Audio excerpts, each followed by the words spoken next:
Hey, everybody. If you're listening to this, you are listening to the first free hour of this episode of The Shift with Doug McKenty. If you like what you're hearing, please consider subscribing to the show in order to access the full feature-length versions of the podcast, as well as have access to the members forum, where we discuss potential topics and interviews and dive deep into the overall concept of the shift. For only $6 a month, not only do you get the full-length episodes, but also an opportunity to co-create with me, your host, Doug McKenty, the future of the show. Go to www.theshiftnow.com or patreon.com/theshift and sign up today in order to help make the shift possible. Thanks for listening and enjoy the show.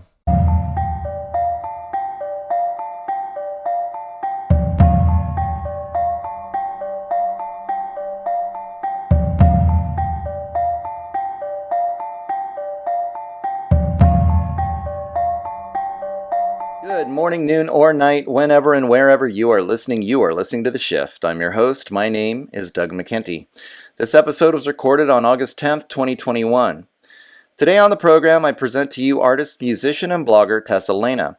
Her blog, Tessa Fights Robots, presents controversial issues in a very non-confrontational way. The emphasis on love, healing, and compassion create a foundation for discourse that is difficult to argue with. While clearly passionate about issues such as healthcare freedom and big tech censorship, as well as a concern for the many signs of a coming technocratic and transhumanist dystopia, Tessa's messaging has a way of tackling the big issues without attacking or blaming, without shame or judgment, for those who will not or cannot see the world as she does. Perhaps her unique approach comes from the lived experience of growing up in post-Soviet Russia. She remembers what it was like to transition from totalitarianism to freedom. Though the change was far from seamless, her writing portrays the feelings of one who knows better than to take freedom for granted. Her background as an artist also gives her a refreshing perspective you will not get from the many political pundits, armchair philosophers, and independent journalists who all seem to have an axe to grind. Tessa has no skin in their game. She feels no need to engage in the left-right paradigm and argue the superiority of her chosen team. Yes, she stands up to bullying in all its forms, but she does so with the understanding that the bully contains some secret motivation, some hidden fear, some unhealed trauma that causes them to act out the way they do. While displaying the unwavering ability to engage in critical thinking concerning her subject matter, Tessa's world understands that emotional health ultimately drives the bus. She writes more like a poet than a politico.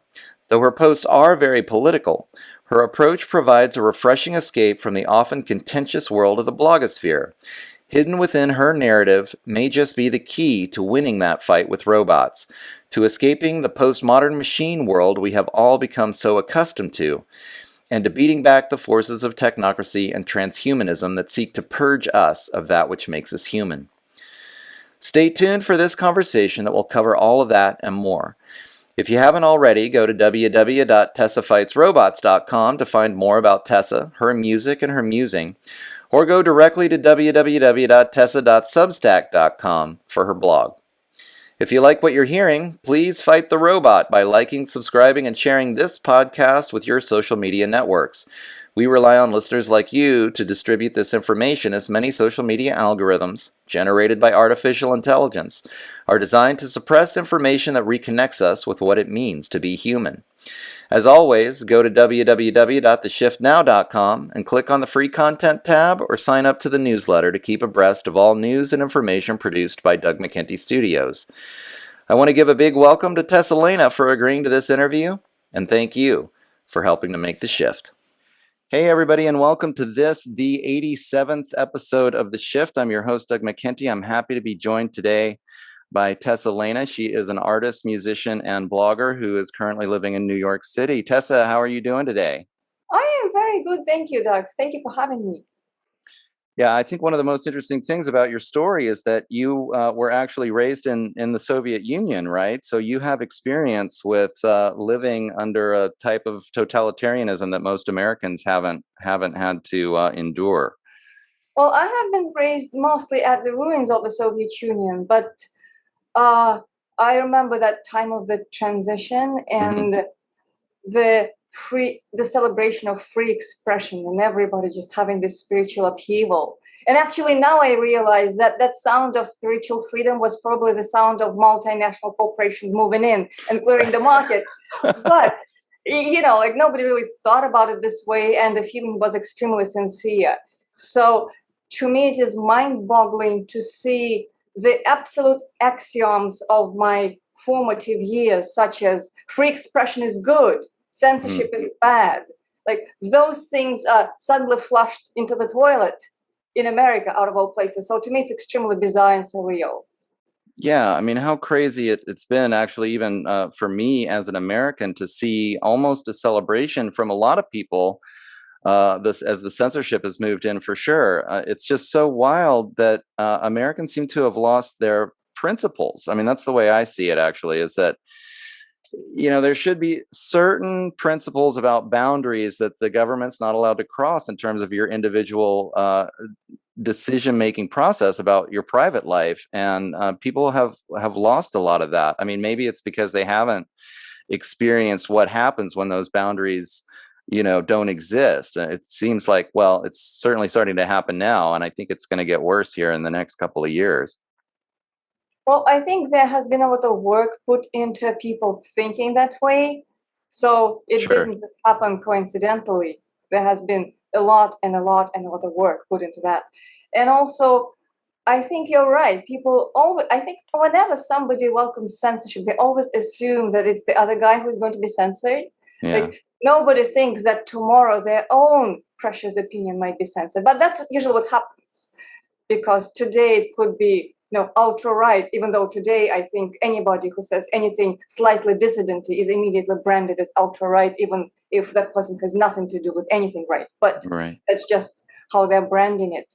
But people assume that they're going to be the ones in charge of the machine they're building. But usually the machine just goes all over them. Yeah, absolutely. I guess before we get too far into it, do you want to just give people a little bit about your history in your own words, and kind of describe what turned me on to your work is the blog. I know you've been working on that at least for a couple of years now. But why don't you go back? Because I know you've been doing music for a long time too. Well, I've been doing music and writing for a while, and now I'm actually realizing that I always ask people on my podcast and say, "Oh, talk about yourself." And now I am realizing the burden of it. Sure, I know. So I guess, well, I'm Russian and therefore dangerous, and Right. I have been doing music since I was 5. I did classical piano, and then I was in bands, and now I have a band called Tessa Makes Love, which preceded my blog that is called Tessa Fights Robots, which right now I write on Substack. I started doing that after the pandemic, and my reasoning was that previously I've been writing on my own website that is also called tessafightsrobots.com, but I've noticed that my domain was severely downgraded anytime I would say something about big tech, which is a lot what I was writing about anyway. So I knew that if I start talking about the pandemic, like forget about it. I'll be on page number 1,000 million, like nobody will find me. So I figured, why don't I just take the Substack thing and write there? And then I started talking about the pandemic, and I've been pretty vocal because I just could not stand the lies. That was just too painful to stand the lies. And I'm not Right. saying answers, obviously, because nobody does, like to the full extent. But at the very least, making my opinions known, I think that's important, because otherwise they're just eating us. Yeah, I've been loving reading your blog, and you've been actually quite busy on that lately. I invited you on the show, and then I was like, well, I need to, keep up with what she's doing. It seemed like you were producing a new blog post every day. So congratulations on that. It's great to see somebody that's working so hard to spread your ideas. And the thing that really grabs me about your blog, I mean, it's you don't shy away from your opinions about things, but you're also not really, I don't know, not argumentative or political about it. Do you want to? Well, why don't you just kind of talk about, like, when you started writing it? You said you were talking a lot about big tech back in the early days, and then how it's evolved over time.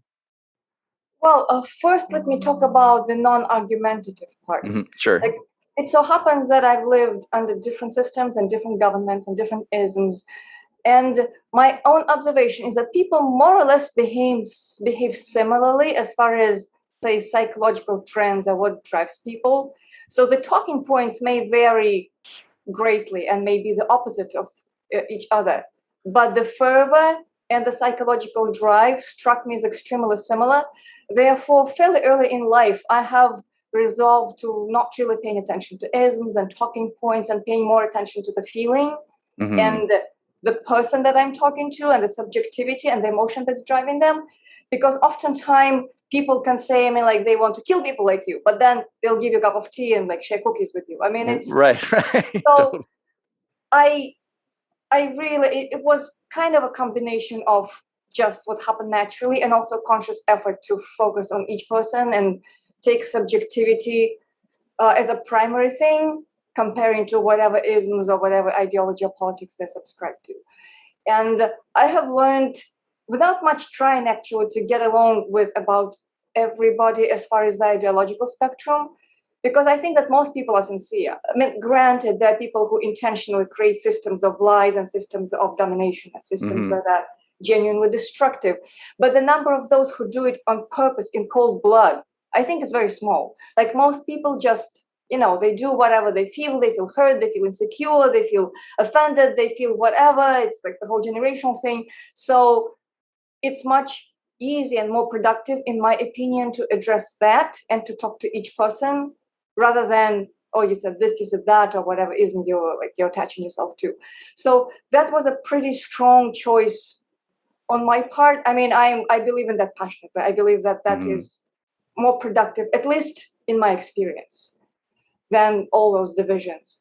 And then as far as the trajectory of researching big tech, well, it started with, I'm a musician, right? So musicians and other creative professionals were one of the first ones that were eaten by the Googles of the world, because the tech companies, they moved in, they grabbed the market, they convinced everybody that quote unquote information should be free, and they framed it in such a genius marketing way that it's hard to argue with the fact that, yes, of course, I want to have access to knowledge. Like that's natural, right? And if I'm a poor student and I want to pirate music, then I'm poor, I'm entitled to it, right? I mean, those greedy labels, blah, blah, blah. But the funny thing is that that was all manufactured narrative. And most people don't even realize that, because tech companies have been at it for, over 2 decades. They've lobbied and they've bullied and they've bribed academics and, cultural figures, and the things that we assume are just a naturally developing cultural narrative or how people feel. There's so much work put into that.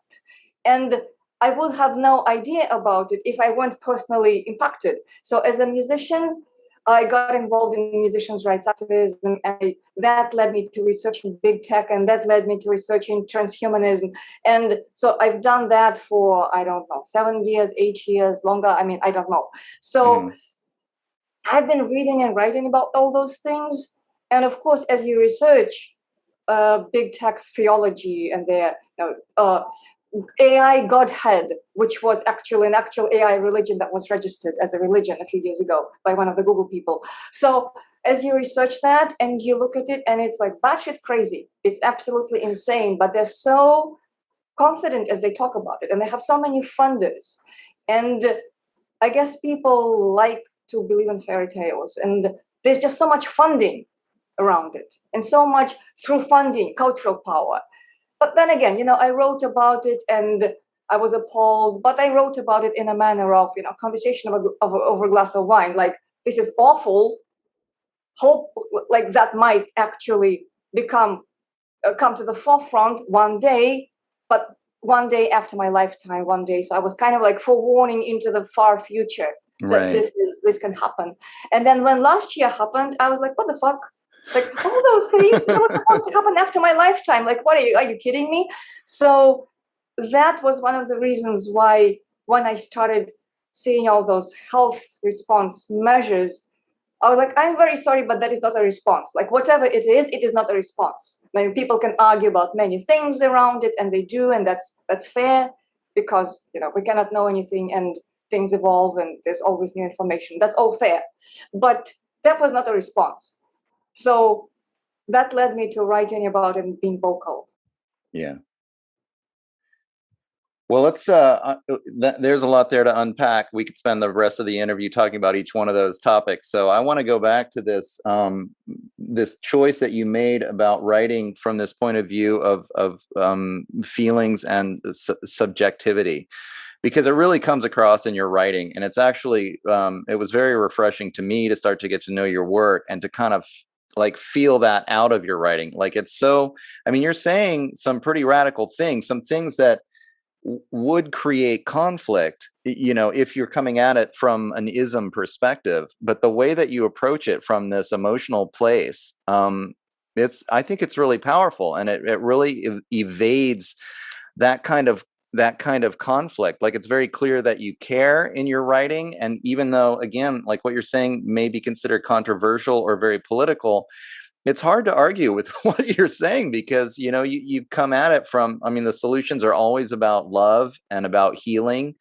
So I guess, maybe just go into that a little bit more further. I think I was listening to your interview, like with Mark Crispin Miller, and you guys were talking about the divide and conquer technique that the isms really present, like that. And that's just it, like getting into these conflicts when you approach having these kinds of arguments from that perspective. But when you take the ism out of it and you put it into this human framework, it just, again, very refreshing for me to read, and very, very non-controversial in a way, but also very clear what your message is. Well, I guess I genuinely do feel that love, because I think we as human beings fuck up massively, all of us. Right. And that is just how it is. And that is one of the best modes of learning. Like, hopefully there's not too much havoc happening as we fuck up, but that is just how things work. Yeah. So having done a lot of that, I feel humble, because sometimes I feel I have better clarity or all those things, and it might be true or not. I mean, like, I hope it's true, but at the same time, I think that the point is not to bring people from point A to point B that is scholastic, as in, okay, this is wrong and we're not going to do it this way because it's wrong. And in some cases, again, like, I'm building this 300,000 million layer tower here. So in some cases, if your house is literally on fire, probably there's not too much time for, debate. Yeah, right. But I mean, existentially, you can argue, but for all practical purposes. But hopefully, when things are on fire, people also think quicker. But in most cases, if something is, say, existentially correct, even in the sense that it's love and it's collaboration and harmony and all those things, but you cannot force somebody to be loving or to be understanding. And if you just force somebody to follow a certain behavioral pattern by force, theoretically, from the brain, Right. It's like you're not really accomplishing the why we're here, because that's about something mysterious and internal, and everybody deserves and is fully entitled to walking their path however they wish from the inside. And then again, there's no formula. It's a very complex dance. That it's an extremely complex dance that I think as a human being we can only get some idea about. We cannot really like fully understand it or describe it, because there's so many people, so many entities, so many different desires, so many different trajectories, and we just kind of carve out our path, and we do our things from the inside, and we try to dance with others in the best possible way we can think of in each moment. And there's zero formula about it. And of course, if somebody's going at us, with a tractor, with a brick, or with a gun, all those things, it's important to think fast and to protect and to do all those like quick things, quick protection. But beyond that, it's like, I mean, we are in such a mess culturally and globally with everything that happens environmentally, even without any transhumanism, which is its own, kind of worms. But we are in a very messy situation. How we handle nature, how we handle each other, how it's messy. We can't just say, okay, here we are, and tomorrow, by force of rules, we're going to be in a better situation. So how it works. So to me, it's important to understand the beauty of the entire thing, as in, yes, we're fucking up massively, collectively, right now, like really badly. And yes, I absolutely pray for the kindest resolution and the kindest learning process. Absolutely. From my heart of the hearts, I want it for everybody and for myself and for everybody in the kindest way. But it also has to make sense existentially. We cannot just like yell at people. And so I don't know if it makes sense, but I tried. Yeah, definitely. No, I mean, you again coming up with so many good points there. I mean, this idea of learning from our mistakes as opposed to this kind of scholastic learning that we've all been taught from school and the way that people want to do it. And then they want to argue and debate until you come to the right decision. But really, it's like, how do we learn? We do learn by making mistakes and then, slowly changing our behavior until we can kind of like, flow with the energy. As you said, everybody's got to be able to walk their own path. I mean, that's something that's, again, going back to my point about not having principles. I guess maybe I was talking about that off camera, but we were talking about how people seem to have lost the principles of giving people the freedom to walk their own path, actually, here in the United States and around the world. And they're giving the government more and more power to make these choices that should be personal choices. And one of those principles for me is that notion that you have to respect that others are walking that path, and that's their path. And I'm not here to impose my will or my belief on somebody else. I'm here to be humble, as you say, because I've made enough of my own mistakes to know that that's the only approach that really, that really works or has value. I mean, and and then allowing people to learn from their own mistakes and just maybe hopefully providing a good example or providing other opinions that like maybe this will work for you better than the way you're doing things now, instead of this constantly feeling like we've got to impose on other people what we believe would be best for everyone or for them or for whatever. And that it's something that's really come into my mind in this last year and a half of the coronavirus, that people's health uh, is really a personal decision, and how they deal with it. And the system or the government, the corporate government, uh, public-private partnership, as I describe it, has really taken upon itself this feeling that they can just tell people what to do. And they say that it's for the good of community. And I try to remind people that what's good for the community is to let people, make their own choices for themselves. But it's just become very complicated in the last year and a half, because people do use this argument that it's better for everyone to do what you're told, essentially, instead of the notion that it's actually better for everyone to allow people to follow their own path. Has that been your observation as well? Oh, well, as far as the government imposing measures, people, no, I haven't noticed that Yeah. actually. That Right. was, yeah, yeah. I know. But I think, well, I've thought about this topic a lot, not only in the sense that, you just mentioned what government does to people and to the communities, but also in the individual sense. I've been observing, for instance, why in the past, and hopefully in the past, because I'm really trying not to do that, like I'm trying, why would I want to impose on others in a sense that, like, I think it's correct for you, therefore do that? Right. Oftentimes it's fear-based. So when this feeling of fear is so big that you think that by their incorrect choices, they're really going to mess up my life, that is where self-preservation kicks in. And I think this is the logic that the whoever has been manufacturing that state in culture have been using. I mean, I think that is the logic. Because if you are terrified for your well-being and for your life, honestly, like a lot of theoretical principles just go out of the window, because we're then in preservation mode. And in theory, you can justify the fact that if everything exactly how the mainstream narrative tells us it is, which is, I'm not even, Right. but if it were exactly like they say they are, and then you could see the inner logic in that. Like if certain people are just selfish or whatever, but again, the problem is that things are not like what they're saying.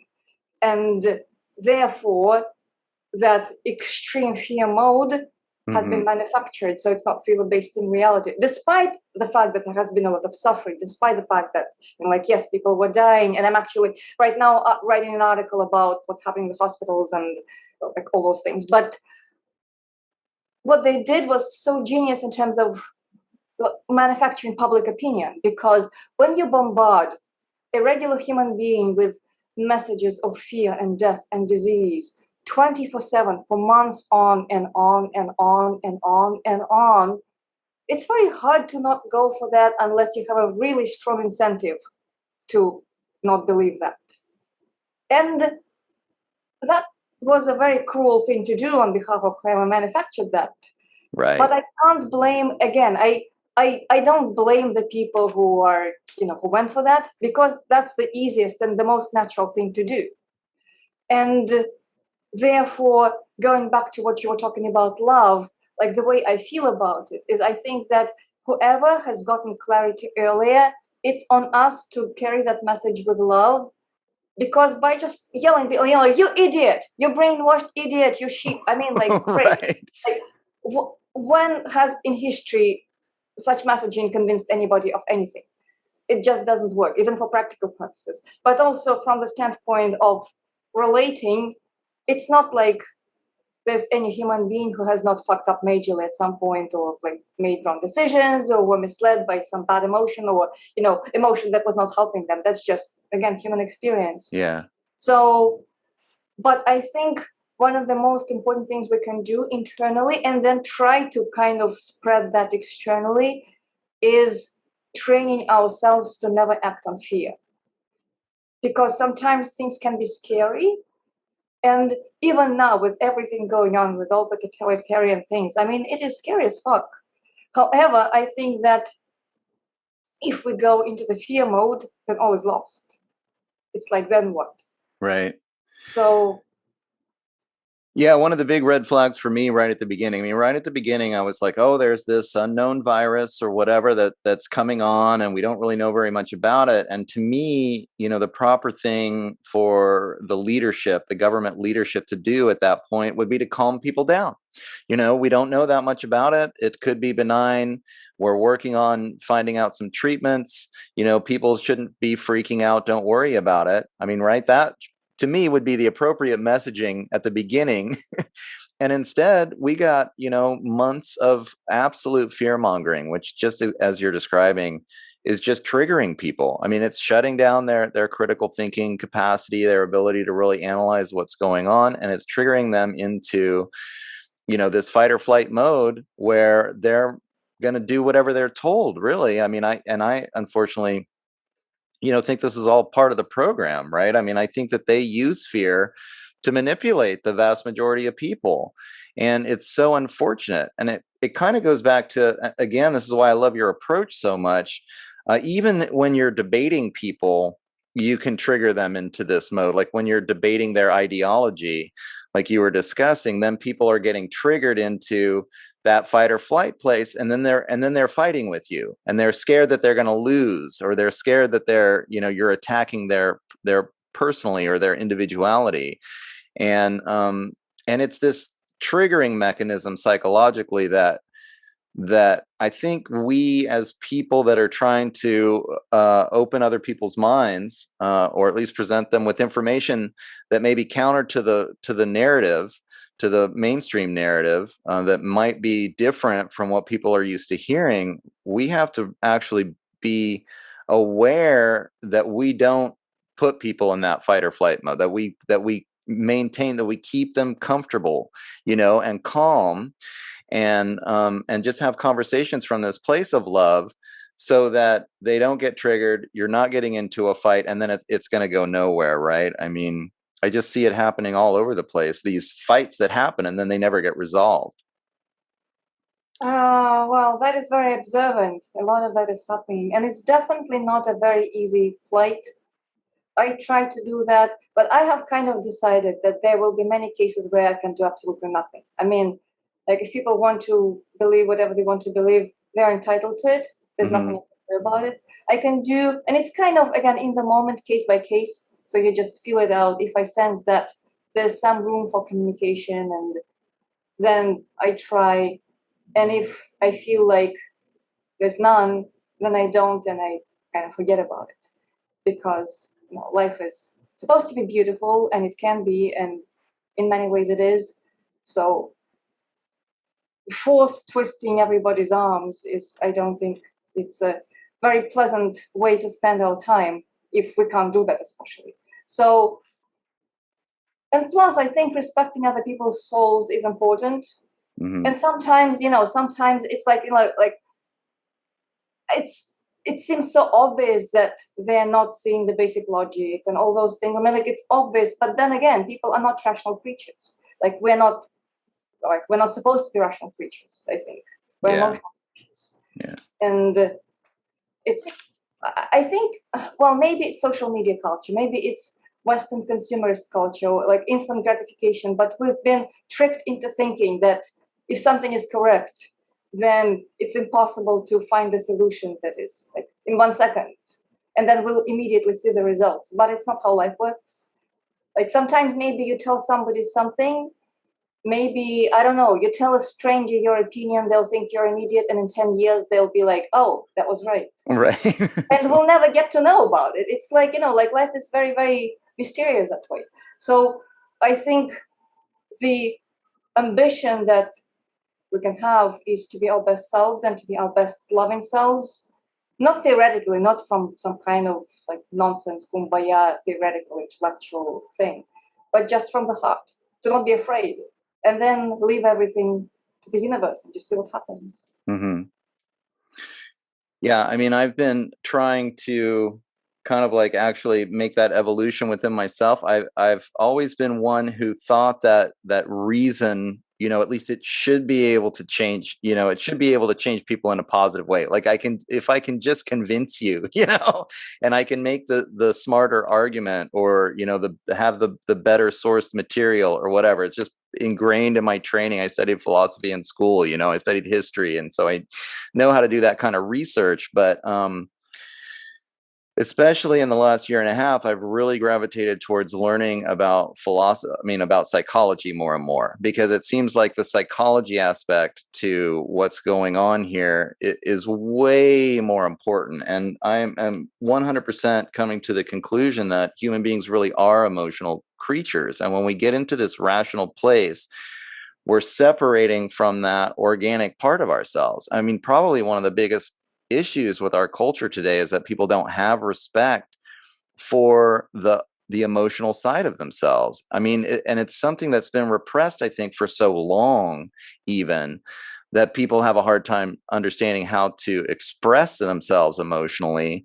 And then there seems to be a lot of healing that needs to be done. And you talk about healing quite a bit in your work as well. The emotional healing that needs to be done so people are balanced enough emotionally to make decisions based on their feelings that are that have a certain awareness, that aren't based in fear but are based in love, right? So they can make good choices instead of choices out of fear.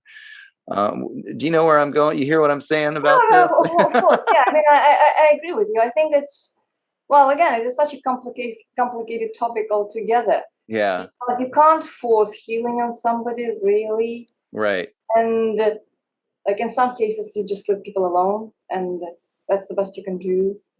And such a dance. It really is such a dance. Right. And on the one hand, we are in such a time where one would think that it's really important to forewarn everybody and say, okay, this is coming, this is horrible, and all that is objectively true. Like what's being attempted is absolutely horrendous and unprecedented and awful. But at the same time, it feels like it could be a place where we're pressured to wake up to that emotional something that's inside us. Mm-hmm. I think that even that situation with transhumanist reform can really be in earnest countered or resolved by coming to our senses and fixing our relationships and fixing how we deal with people around us. that have nothing to do with any transhumanism. It's just through that Right. energy, I think we would actually be closer to healing of the grander transhumanism, the reform, and all that nonsense situation. Yeah. That Well, is, my theory anyway. yeah, no, I'm right there with you. I mean, people have to learn how to communicate with the actual other human beings around them. I mean, so much of life you can get trapped in your head, and it becomes this theoretical world that doesn't even really exist, and you're not, and then you're separating yourself from those emotional connections from the people that are closest to you, and families become emotionally unhealthy, and then communities become emotionally unhealthy, and then we end up in a situation like we're in right now, right? I mean, I think so, yeah. and so I mean, gosh, I think it's so hard because so many of us, I mean, the way, and people who listen to this show will know, I talk a lot about like patriarchal systems or patriarchal consciousness, versus more matriarchal or more partnership ways of organizing society. And and then like using yin yang, you can think of it yin yang too, where the rational or logical has taken so much precedence in our culture over the emotional. And to get people to like realize that their feeling self is actually where the action is. Like, this is where life happens. Like, this rational self that we all think is who we are, like a lot of people identify with their thoughts, right? And they're not really connected to themselves emotionally, but it's just a delusional world, really. And I think that's where, maybe this is a complex conversation to have. So, hopefully we'll make some progress here. But I wanted to get through some of these ideas with you because you write about them so well in your work, and it's such an important topic to like be able to figure out how to discuss. But because people are focusing on their rational selves, they're self-identifying with their isms and their ideologies and all of these other things, and they're not connected with the emotional self, which is what needs to happen. And then what you said about people, I had a friend of mine one time tell me something that has just always stuck with me, that you can't be healed unless you want to be healed, right? And how many people are living in denial, like they're identifying with that rational self. They don't see how out of balance their emotional self is, and they're unwilling to go there. They just can't even see it. So that's part of the challenge. It takes a lot of patience to really actually help somebody heal on that emotional level, I think, because so many people want to avoid that part of themselves, that needs that emotional work. Do you find the same thing? Kind of know where I'm going? I think so. Well, I think when it comes to helping people, if we can only heal people strictly around us or help them heal, that will be a major accomplishment of life. Yeah, yeah. Because I think also people around us are around us for a reason, and maybe we have something to offer each other in terms of education or lessons, or regardless of whether it feels completely harmonious, like in each moment or not, there could be something there. And yeah, it is complex. I mean, there really is not many clever words I can use to describe that situation, because you've pretty much described it. Like, it's complex and it's challenging, and I think that life really happens very much in the immediate, in our bodies, in our relationships, and in our feelings. And there's nothing wrong with rational per se if it is at the service of harmony inside, or as they say, put your mind at the service of your heart. Like, Right, right. mind and rationality, I mean, it's a beautiful tool. Like, logical thinking is a beautiful tool. It definitely has its uses. Yeah. But unfortunately, going at somebody who disagrees with, but have you seen this study? Like, that doesn't really do much. Right. Go like, so I think we're intended to use our emotions and our rational thinking in harmony, and that's where good things happen. But getting there, again, first of all, one has to figure it out internally and continue learning and continue maintaining, and then learning how to deal with people who seem more broken, and then do it with patience and do it with love. And that's a lifelong, program of hard work.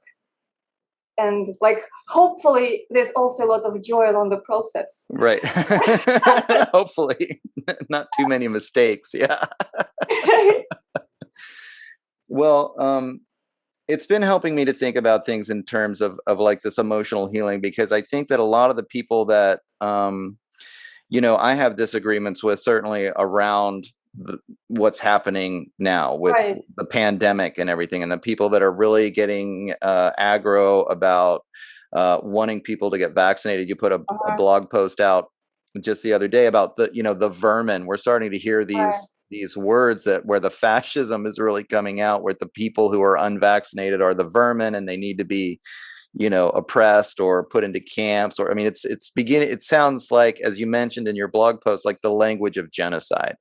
And so it's easy to get really upset at the people that are promoting these kinds of concepts. And I am upset with the people in leadership positions that are pushing this. I mean, those people who are in leadership positions have taken the responsibility um, to be there and to lead the people. And when I hear things like I did last week, where it was the pandemic of the unvaccinated over and over again, and the president was saying the pandemic of the unvaccinated, and the vice president was saying it, and it was completely not true. I looked it up. I'll cite the study, right? uh, it was a study from last April out of a hospital system in Ohio, and most of the data was collected before many people were vaccinated at all. So it had nothing to do with what's happening in the last couple of months.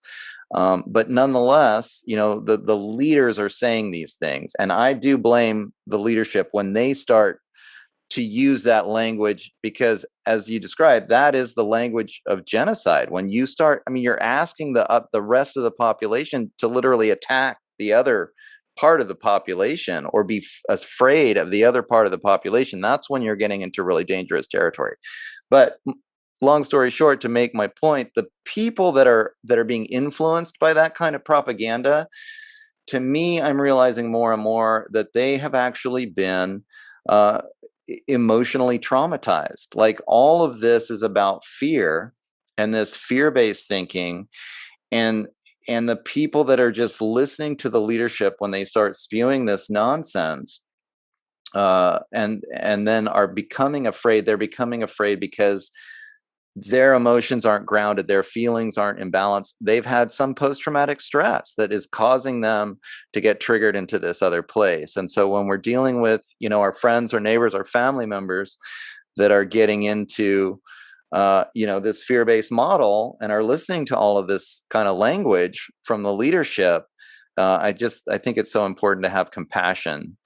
I think it's just the only angle. We can't get into a fight with these people. It's not going to work. It's not going to help. It just perpetuates the cycle of violence. We've got to somehow figure out a way, to approach this that can help to heal those people in our lives that are being affected by this propaganda so negatively. Well, I think here's where close relationships really come to the forefront, because it's pretty hard to influence people who are not a part of your immediate circle. I mean, they have no reason to really care about what you have to say. And if they have a strong emotional belief, then it is what it is. So with people close to us, we have some leeway, and they may listen to us and gradually come out of that spell. But I am also upset about this whole trajectory, obviously, because when they're talking about camps, and I was just watching a video that in which I forget this person's name, but he did a kind of people in the street video where he was pretending to have people sign a petition to arrest the anti-vaxxers. And some people were signing it, and they were like, "Yeah, that's what you have to do." And Right. I was like, "Wow!" I'm like, "Wow!" Yeah, But that's crazy. then I'm thinking about, like, for instance, I observed that in the Soviet Union there was a distinct difference between different generations and how they were impacted by the media and the government of each time period. So, for instance, the generation of my grandparents, who were born right after the revolution of 1917, they were raised entirely by that culture, in that entirety. That's what their schools, that teachers at school were telling them. That's what the textbooks were telling them. They were raised entirely by, well, literal communist ideology, right? And that's in no regard to essence. That's just literally what it was. So, and then they went through war, and then the post-war, and they also, lots of them moved from villages where there was this communal warmth. It has its, Right. goods and bads, but overall, like coming from the familiar family rural community, they moved into cities and they went through this whole alienation cold process. They were really harsh people, and especially the war, the experience of the war. So the way Absolutely. many of them talked, they would like, this person should be shot. Like, I mean, they talked like that, like every day.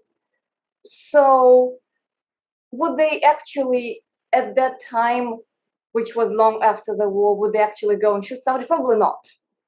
But they were extremely harsh. Mm-hmm. And at the same time, they were hearty, they were strong people, they were hardworking, they were extremely admirable and wonderful and kind in so many ways. So I do separate a little bit the talk from, and it's entirely possible that that person who just disgustingly signed the petition to jail the anti-vaxxers, which appalls me in every possible way. Obviously, I mean, I'm appalled.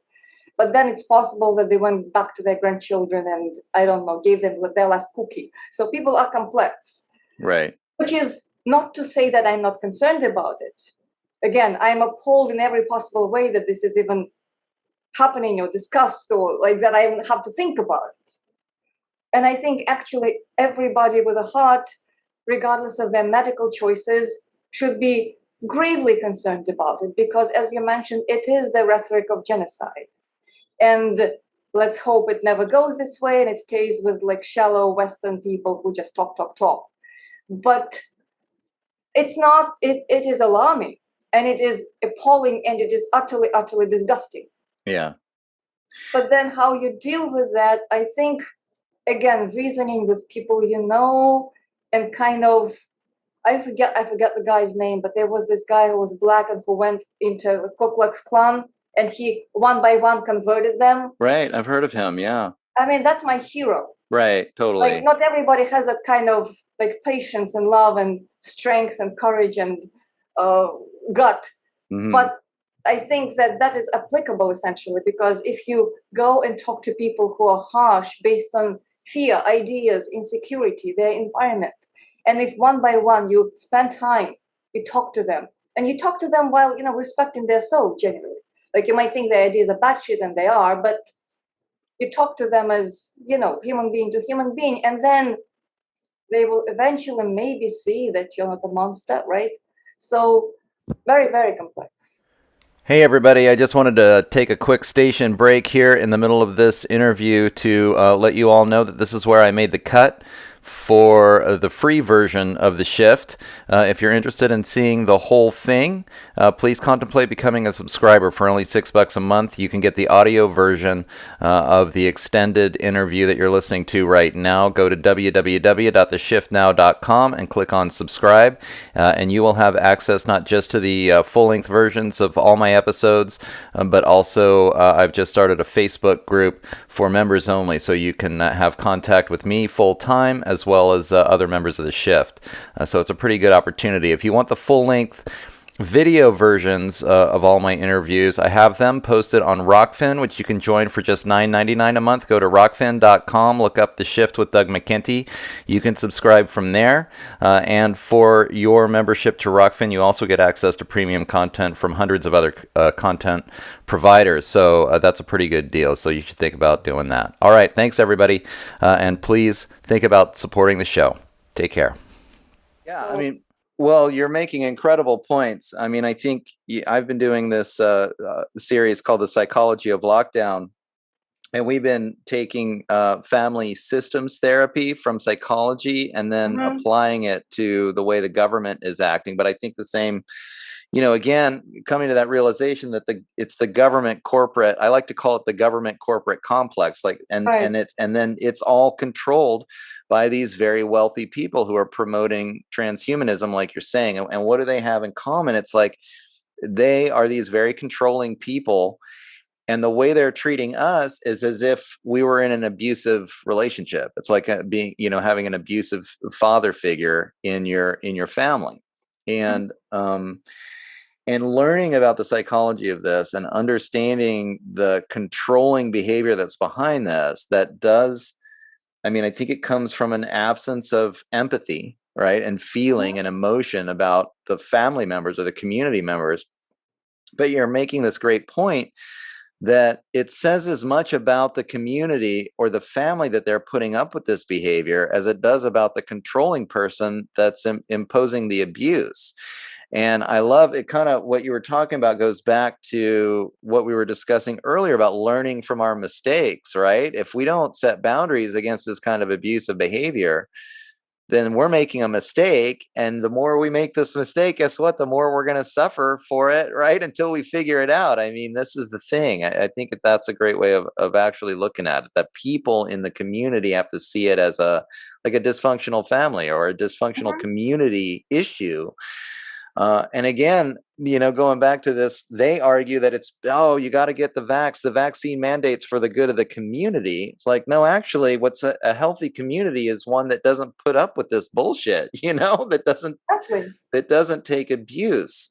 So it's just a great perspective on the whole thing. And I think, and that's what I wanted to touch on. Like, I know it's interesting because it's hard to make the connection between like this kind of controlling behavior and then the actual, like, you're reducing humanity when you take out that level of empathy or that respect for people's emotions.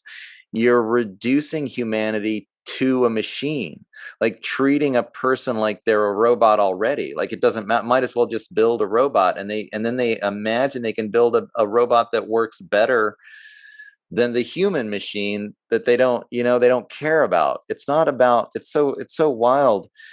That addiction to control that really causes people to reduce others into this robot form, rather than respecting that spiritual form, that organic soul that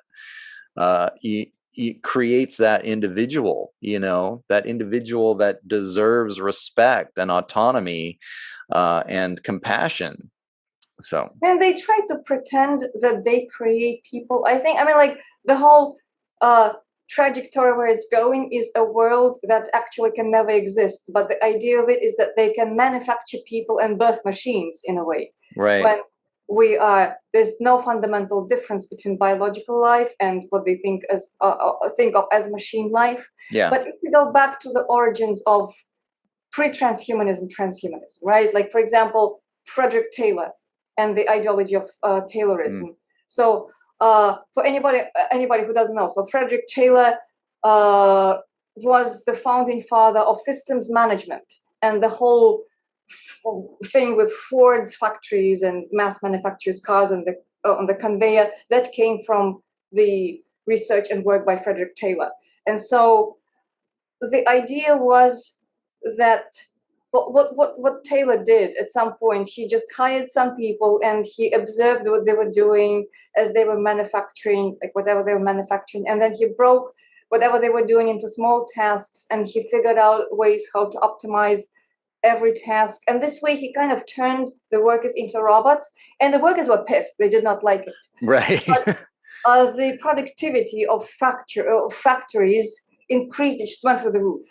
So the factory owners obviously embraced that methodology of scientific management because that was working better. And then we kind of face that dilemma of what's efficiency, who does efficiency serve, and what's the trade-off and what's the balance of priorities. Because, for instance, okay, so efficiency allows us to make a lot more of something quicker. Okay, who is it good for? Like, is it good for everybody who participates, in which case great, or is it only good for whoever owns the factory? Yeah.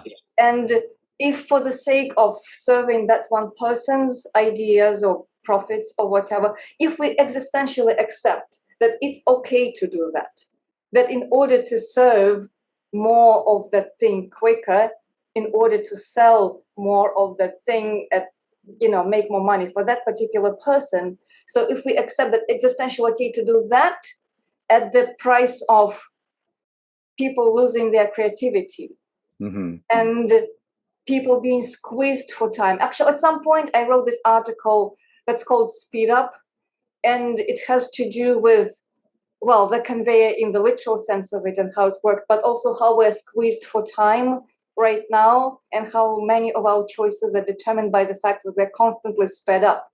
Like, we don't have the luxury of just taking the time and be in awe of the flower or the sky or any of those things.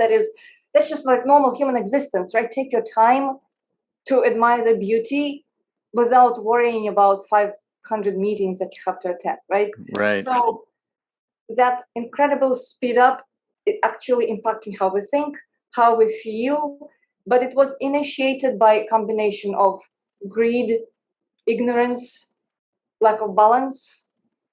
Because again, if it can be done in a healthy manner, like everybody benefits. Like, we have this nice tool and everybody likes using it and it's pleasurable and we make more things. Great, fantastic, awesome. But if it is at the expense of creativity, whereas, say, a craftsman making a table, that's artistry, right? He may take a week to make one table or a month, and he's enjoying every moment of it. And it's like almost none of that moment is work because he's enjoying it, right? So it's like he's making this table, he's selling it, and then he didn't actually have to work in it in the sense of like suffering, right? Because it was enjoyable. But then you put that craftsman on the conveyor, he's a nothing, he's an ant. You can say robot, but there's no creativity in there. So his life from that point on is misery. Yeah. So, and that movement, psychological, where you decide it's okay to do that. It's okay for the sake of whatever. It's okay to exercise control over other people to the effect of turning their life into misery, and to the effect of stealing their spark and stealing the magic of their life that I haven't created. It's not mine, but I'm going to take it away. So I think that is where the existential root of it lies. And it has been expressed in many ways culturally. And right now, it just so happens that the technology is utterly insane and it's extremely powerful. And those nanotechnologies and what they're doing, the smart, like all of that is just insane. Right. But the principle started before all those terrible technologies. The principle says that it's okay to exercise domination over that person to the effect of stealing the mystery of their life and their creativity and their enjoyment and the relationship that they have with the universe on their own terms. So again, it boils down to that not owning people, and they're allowed to do things on their own terms. And again, for instance, if we look at the older society, then in an older society, the elder would be entitled to, telling younger people, what's right, or if they made a mistake. But then the assumption is that the elder person really comes from a place of spiritual understanding, genuinely, like no bullshit, not pretending, but genuinely trying to be in harmony with the spiritual world and do what's right spiritually. That's a very different standpoint of, I just decided it's a wonderful idea that you have to believe in God this way or work with your hands in a particular way. That's two universes. It's different. And on the surface, it may seem like it's the same thing because one person telling the other what to do. But in essence, it's entirely different, like fundamentally different. And that difference might have been lost, or maybe we have lost that culture of doing things from a spiritual place. But like, to me personally, I think, again, the way out of it is trying with the most sincerity to really do things from a place that is spiritually healthy. And it doesn't mean perfection. It doesn't mean having any idea what you are doing. It just means be really, really determined to do things that are spiritually honest and healthy, and actually, like praying to your ancestors, to, however you believe, whatever your religion is, to God, to nature, to your ancestors. We're all different. We all have different systems of beliefs, but do it with uttermost sincerity and uttermost determination to actually do things right. And just, be guided about how to do things right, because it's often very, very difficult to know. So I think this is the way that the transhumanists are kind of leading us toward in a very twisted way, because Yeah. at some point it's going to be impossible to avoid.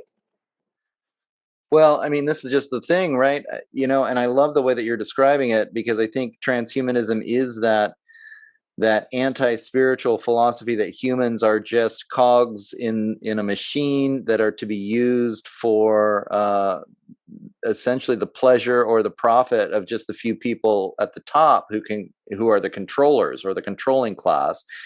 And then what you talked about with like Taylorism or Fordism, and people are really like being reduced, completely alienated from their own craftsmanship and reduced to just one part on the assembly line. And just having, I mean, we've lived with this now for 120 years. A few generations who have really been living in this world where we just get a job and we do this one thing every day over and over again, and we don't get to express ourselves creatively, and um, we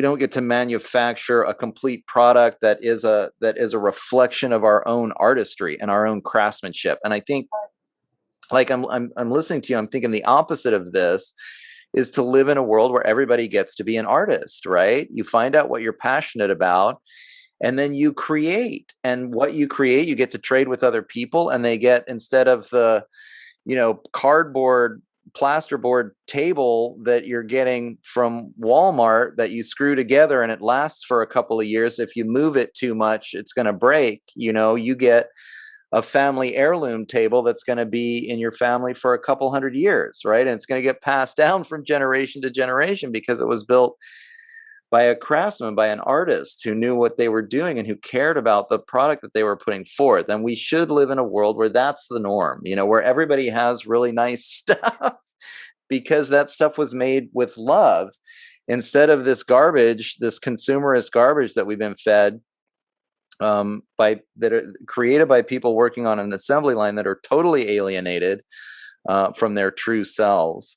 And it's just amazing. It's amazing that, I mean, it's like, this is the yin and the yang of it, right? I mean, you've got the transhumanists turn everybody into a machine on one side, and then you've got, the organic artists, the craftsmen on the other side, these two completely different ways of looking at the world. And we've just pushed ourselves so far in this one direction in the last 100 years or so, couple hundred years.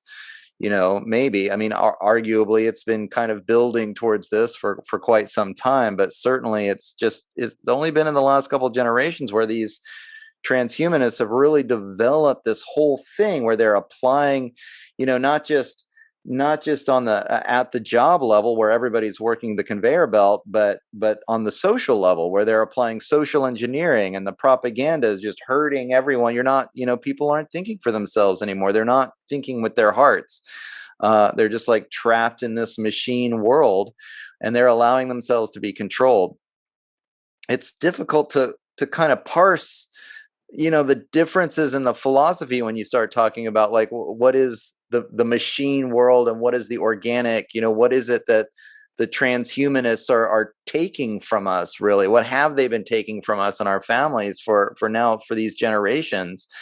What's going on that we're worshiping this rational mind, and we're allowing the world to be like crafted separate from our organic selves, separate from the natural world, right? And we just need to start being able to like imagine that other world, that spiritual world, into existence. And so, I mean, we're getting past an hour and a half here. With the last bit of time that we have left, I wanted to finish up with, I know because you've written a couple times in a couple of your blog posts that what is happening right now, I mean, this seems to be like an end game for these transhumanist guys. And as you were talking about, my God, we're learning about this nanotechnology. We're learning about this graphene oxide that can theoretically be implemented. They've been studying how to get this stuff in our bodies, and then they can use radio waves and frequencies to control our thoughts. I mean, it sounds so sci-fi, but you look it up and you find out that billions, millions, and billions of dollars have been spent on this technology. This is what we're letting these guys work towards, if we continue on this path. And so it does appear that we're getting towards this end game where either we're going to let this happen, or we can all learn from our mistakes, right? And not let ourselves get pushed around. So how do you see this playing out? I mean, do you see an awakening able to happen here? Because, I think that to me, the more and more they push, like the more they're almost playing their cards, right? They're playing their hand. And we can be optimistic too that people are going to see what's going on here in the next year or so. Well, I think it's really hard to predict. It's one of those situations where, well, I mean, you asked me just a tiny question, like, how do you think it's going to work out? Right. I think it's impossible to say, but I think that the deciding factor is whether we're able to put our hearts, I mean, our minds at the service of our hearts. And I cannot take credit for this quote. I mean, like, that's a quote from some indigenous elders. So, but I think that really, as lofty as it sounds, that's what it is. And it is an extremely non-glamorous process. So as far as, see, all those things are so horrifying, because if you think about just nanoparticles alone, and like, how do we clean up this pollution, even if we decide it's a bad thing? I mean, God help us, right? It's really, it's unthinkable. I think that nature is extremely powerful and strong, and maybe she'll come up with mechanisms, and that's our best hope. If we get our senses together, hopefully. And a part of me hopes that because they squeeze so hard, it'll wake people up. Yeah. Another part of me observes that as they squeeze, people just get squeezed more. And I think we need a lot of prayer, like honest, because I don't think it's a situation that we can resolve on our own. Even no matter how smart we are, no matter how strong we are, I think from just a human perspective, it's kind of unresolvable. So I think that it really, we have to remember our ancestors and to think about what the ancestors who we love the most, who we trust the most, what they would do, and pray, and just really, really, really try to not do anything out of fear and do everything out of love. Yeah. And we can hope that it'll lead to something good and it'll lead to a solution. And so no answer, I'm sorry, but I think that, I mean, like, that's honest. That's sure. It's impossible to decide what's going to happen. Of course, I hope that they're just bluffing, and that is the hope. At the same time, I'm thinking they're almost like they are probably in disbelief of how lucky they are that people are just going along. So it's like they just tried and people are just going along, like, oh my God. But again, I think it's up to us to try to wake up to our courage and do everything with love and pray. Yeah, I almost wonder if, I mean, I do hear you. Like, you can't really predict it. I like to think that one day I'm going to wake up and people are going to throw the shackles off, and they're going to realize that, these guys have been lying to them and they don't really care about them. And we're going to be able to really decentralize power and really get the power back into the hands of the communities and the families. But it is, life doesn't work out the way you want it. And I am starting to think too, I mean, there's a third option besides just like everybody's going to wake up or everybody's going to, become a slave, which is almost like this segmentation of society, where some of us, I mean, I know a lot of people are talking about moving out into the woods, and starting sustainable communities. And those of us that, just don't, or have had enough of the machine, can go figure out how to live a lifestyle, that's a little bit closer to nature, and maybe be far enough out of the whole game, that they won't mess with us, that people will be in the cities, and those in the city, they're going to be in the smart cities, and they're going to be, on the blockchain, getting the UBI and just, following the program. But some of us are still going to be able to manage to be out in the wilderness, farming our own food, raising some animals, making it work. And that may be a more realistic vision of the future, that we're just going to kind of separate, and hopefully, those of us living in the woods are going to keep that spiritual flame alive, right, and pass it down to the next generation and keep on trucking. Well, hopefully. I think, again, it is so complex and so hard to predict.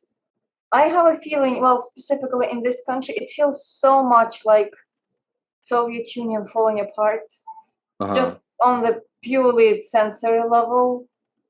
It feels so similar. So I'm thinking, I don't know if this country is going to stay together. Like, is it going to separate? Depending on the ideology. Like, Yeah. honestly, that part I don't care, because either way, either way, as long as people stay alive and like relatively healthy, formalities are less important. But it just feels like total decay of the empire, and it makes me sad because I actually do like this place with all its imperfections. It's Yeah. where I am. But It is amazing. I mean, the stuff that's happening now, like this level of censorship, uh, it's something I never would have thought would happen here. I mean, the level of control. And I don't know, I've actually questioned myself. Have I just become more aware? I mean, back when I was growing up in the 80s and the 90s, and I mean, they were clearly still pulling this stuff. I think about 9/11, and like, well, I mean, they had the structure in place to pump the propaganda. The lead up to the Iraq war was very similar in terms of the lies that they told to convince people to go into Iraq in 2003. So, maybe it's always been here. Maybe the empire has always been stronger, and it was just me who thought, and I think a lot of Americans, in fact, it's almost like the propaganda here is so good because the propaganda tells us that we have free speech and that we have, this free press, and it's so hard for Americans to go, wait a minute, actually that's not true. We don't live in this society. But again, they're playing their hand. The more they censor, the more they push. Hopefully, the more people are going to figure it out.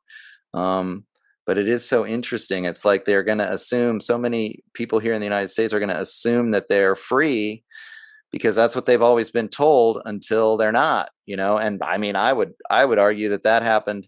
I mean, definitely, I feel like when the state of emergency was called in your state and the governor became a dictator, then your freedom was lost. So that was a year and a half ago now, and they're continuing to do that. And I was blown away at that time that Americans didn't stand up, and that we didn't have a conversation when we lost the right of freedom of assembly.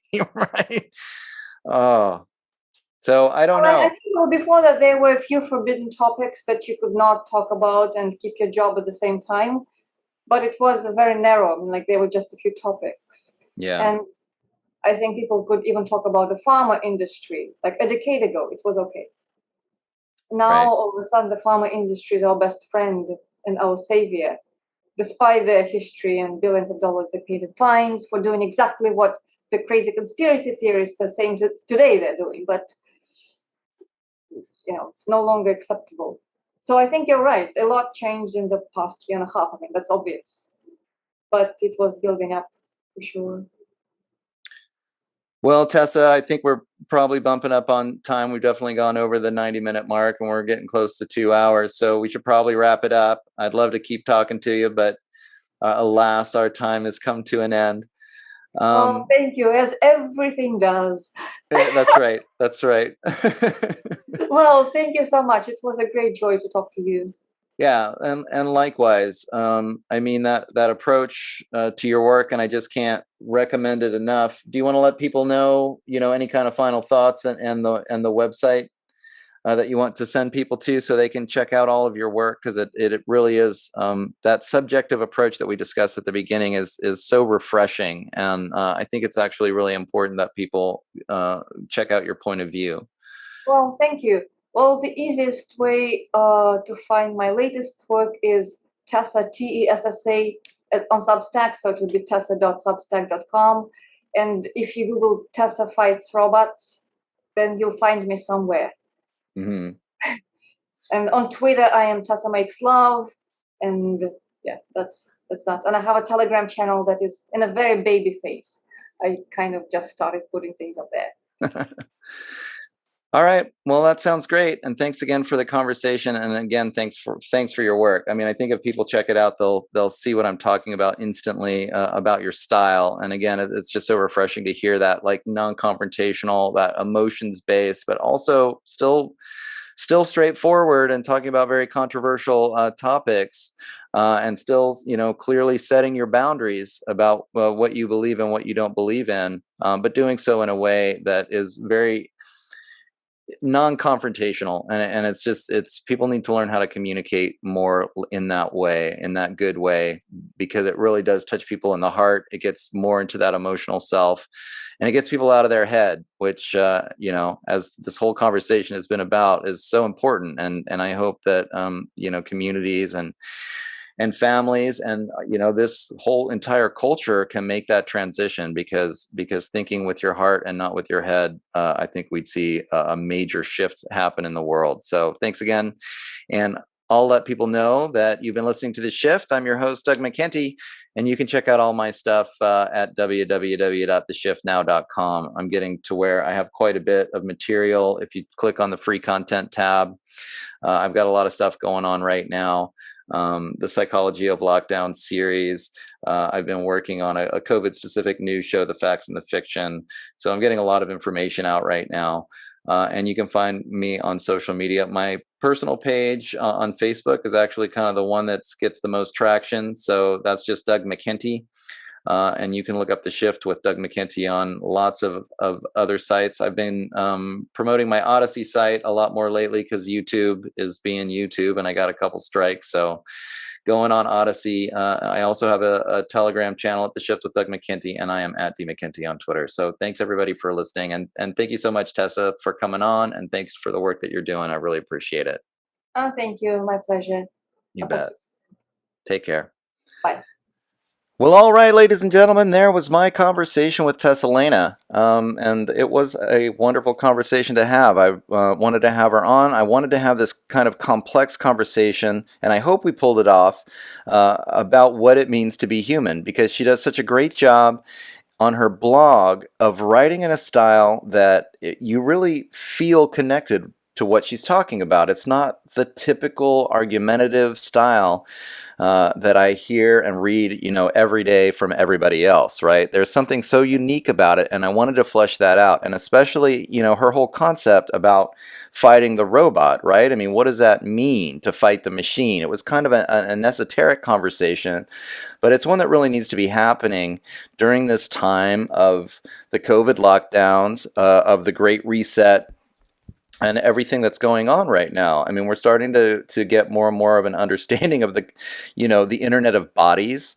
the Internet of Things, just how much control the kind of technology that governments, corporations have been working on for decades now is starting to come to this forefront. 5G is starting to put so much of this stuff online that it feels like we're starting to be a part of some kind of science fiction movie, where if we don't stand up for our humanity and what it means to actually be an organic, living human being, apparently these people have plans to just plug us into the Borg like some kind of Star Trek story.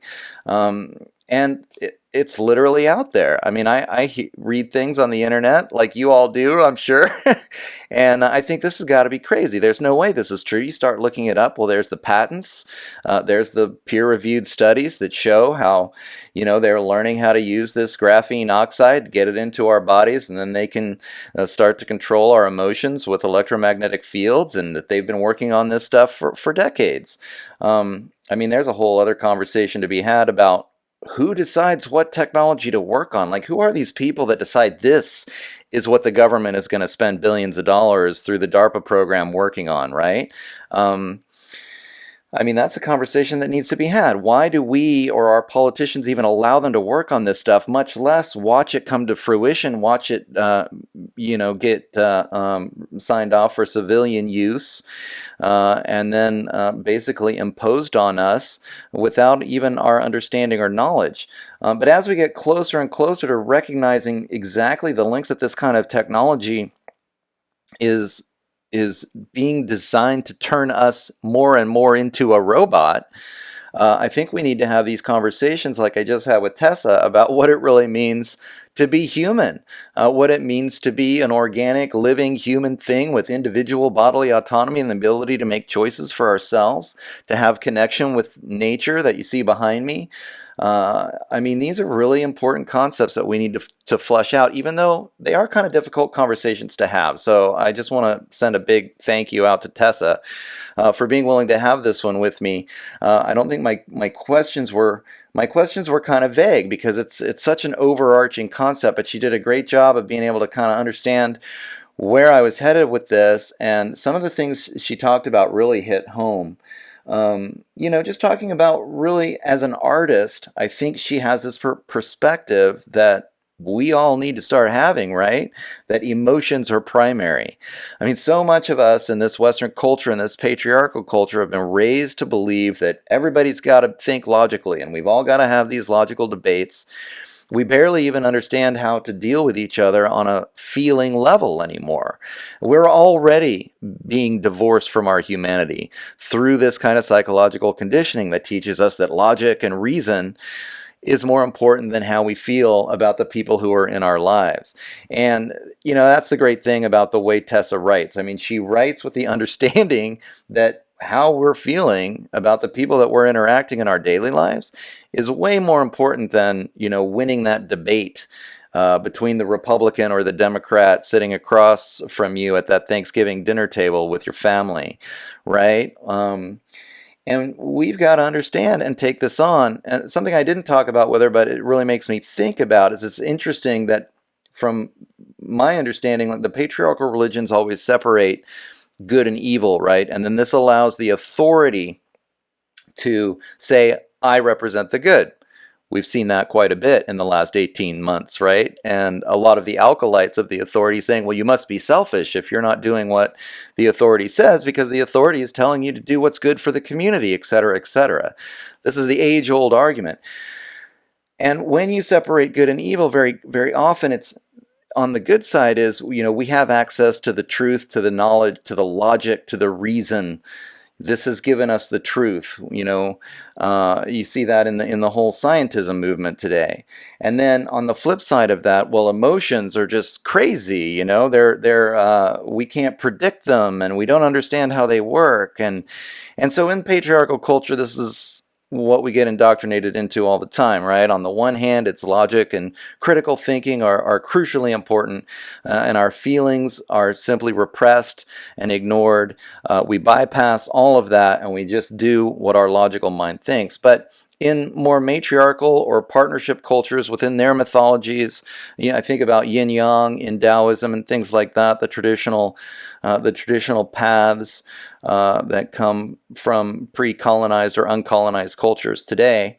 They always talk about balance. It's not that logic and critical thinking is unimportant, but it is that it's not more important than your emotional self and how you feel about life and how you feel about the people around you. And this balance is what's so crucially important. And that is what comes out for me in Tessa's work. She's really able to say, look, how we feel about each other is important. It's at least as important as how well we think about the technocrats or the transhumanists or the fascists or our political beliefs or the left-right paradigm or whatever, or the solutions to the world problems. I mean, maybe the solution is exactly within her messaging itself.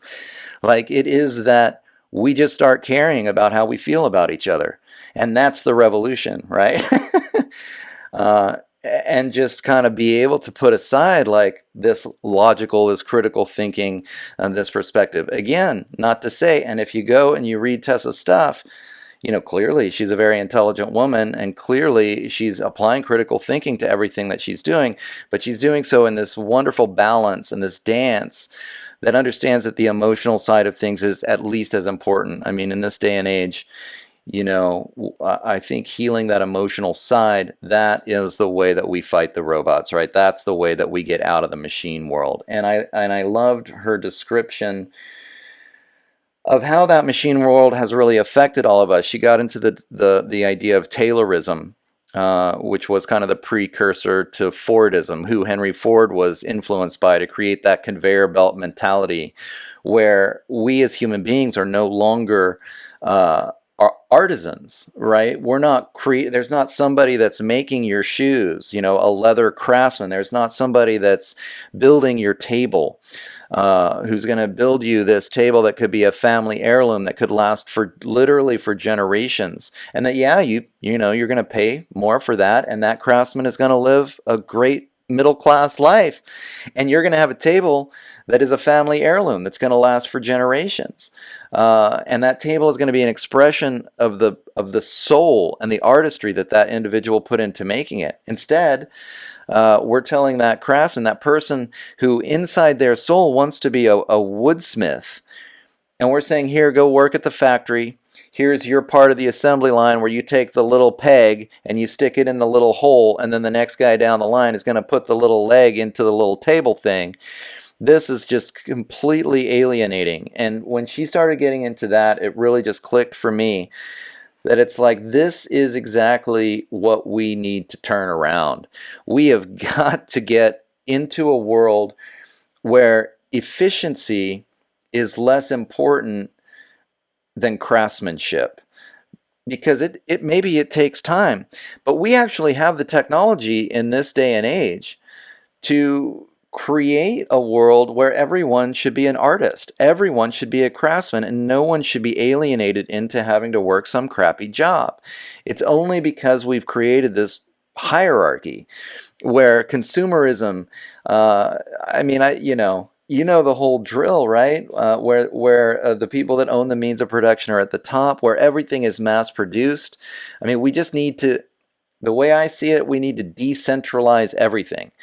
We need to decentralize power. We need to decentralize economic power. We need to decentralize government power into the city level, into your community level, and ultimately we need to have respect on the individual level for bodily autonomy, so that we're not just slaves to the machine. And that is the message that comes through to me when I read Tessa's work. So I just want to thank her again for coming on. I hope that she had a good time. Again, I felt like my questions were a little bit vague. I didn't quite understand how we were going to get this point across, but her answers really did a great job of expressing that difference in humanness. One of the other things that she mentioned was that human beings, we fuck up a lot. And I think it's one of the things that even attracts the transhumanist crowd or the scientism crowd to think that we can transcend this organic body and we don't make mistakes anymore, right? The robots don't make mistakes. They always do everything right all the time.